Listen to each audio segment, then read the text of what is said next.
Ito ang dalawang istorya sa NBA draft mga idol. Itong si Kaman Malwak, siya ang pinakamataas na draft sa NBA draft ngayon mga idol na siyang naka-attend sa NBA Academy sa Africa.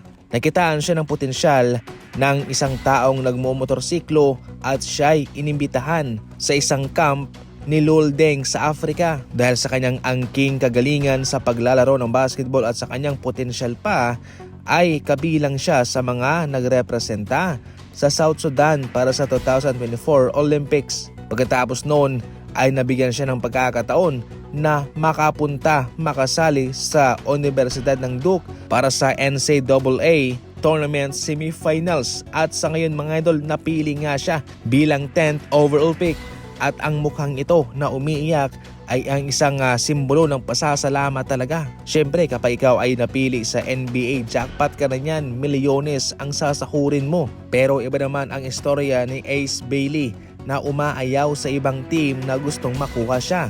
Ayon pa sa impormasyon mga idol, ayaw niyang mag-workout sa Sixers at ang team na nais siyang puntahan lamang ay ang Pelicans, Brooklyn Nets at ang Washington Wizards. Kabilang sa kanyang mga inaayawan ay ang Utah Jazz. Pero guess what? Bilang pang-5 overall pick, kinuha siya mismo ng Utah Jazz mga idol. Hindi pa nga nakapasok sa NBA ay lumalaki na ang ulo ni Ace Bailey dahil po yan sa epekto ng NIL. You see, kumikita na ng malaking pera ang mga collegiate basketball player. Kaya sa puntong ito ay lumalaki na ang kanilang ulo at nakakaapekto sa kanilang desisyon. Umiiwas na sa mga team at mayroong team na gustong puntahan.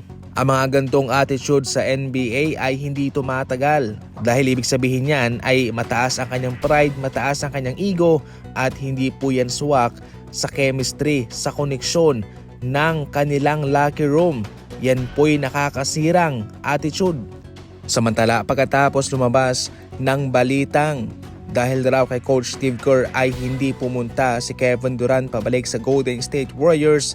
Ngayon mga idol ay mayroong buwelta si KD sa reporter na siya nag-publish ng report na yun. Ayon pa mismo kay Kevin Durant mga idol, matagal nang tapos ang naratibong yan. Matagal nang tapos ang isyong yan. Ibig sabihin mga idol ay ina-admit mismo ni Kevin Durant na totoo yung kanyang ibinabalita. Ang sa kanya lang ay matagal nang tapos ito.